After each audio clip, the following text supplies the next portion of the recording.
Hello and welcome to the video. Today we're going to be testing out different RAM speeds and their effects on various systems within Blender. What I've seen on other people online is that when they test different RAM speeds, they're usually testing out CPU rendering, an image, and the general consensus is that RAM speed doesn't really matter, it's the amount of RAM you have. And it's definitely very important in Blender to have enough RAM, otherwise your system's going to bog down a lot. However, I'm curious how it affects various other systems such like particle simulations, fluid simulations, viewport experience, if the speed of your RAM really affects that.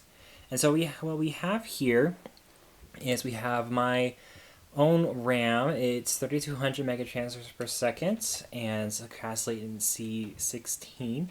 It's really good RAM, it's really reliable, and I have done a lot of testing with it. I have made this system crash so many times. Almost beyond repair, but it's not bricked yet, and until then we're going to keep doing this. Our setup here is going to be the standard Blender default cube raised up a little bit with a quick objects fluid set to inflow, and our domain is going to be a resolution of 64, and I've done testing to make sure this works before, but a resolution of 64.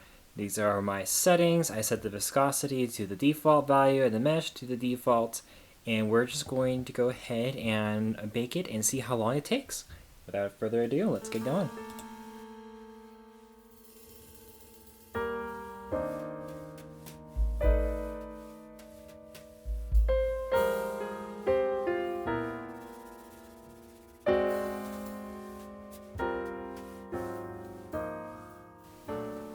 Alright, so here's our fluid bake. It took about 165 seconds to complete. Here we are now. Our memory speeds are at 2600 megatransfer per second, cast latency 20. Basically just turned off XMP and this RAM is running at default. And now we're going to test it again. Same settings, same setup, and here we go.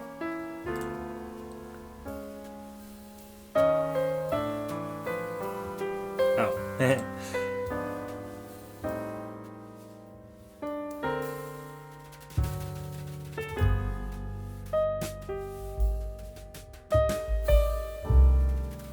Alright, here we go. Looks like that the fluid bake completed in 167 seconds. So it looks like there is a slight change in how fast it will render, depending on your speed. And render, calculate, whatever.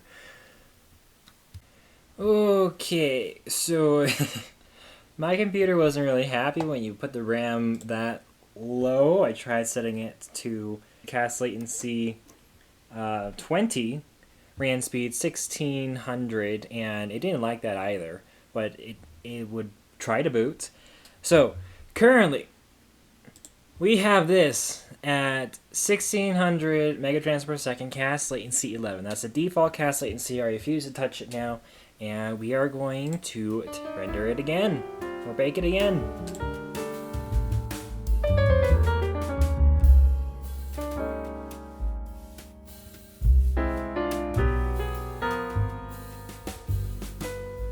Alright, that is 176 seconds.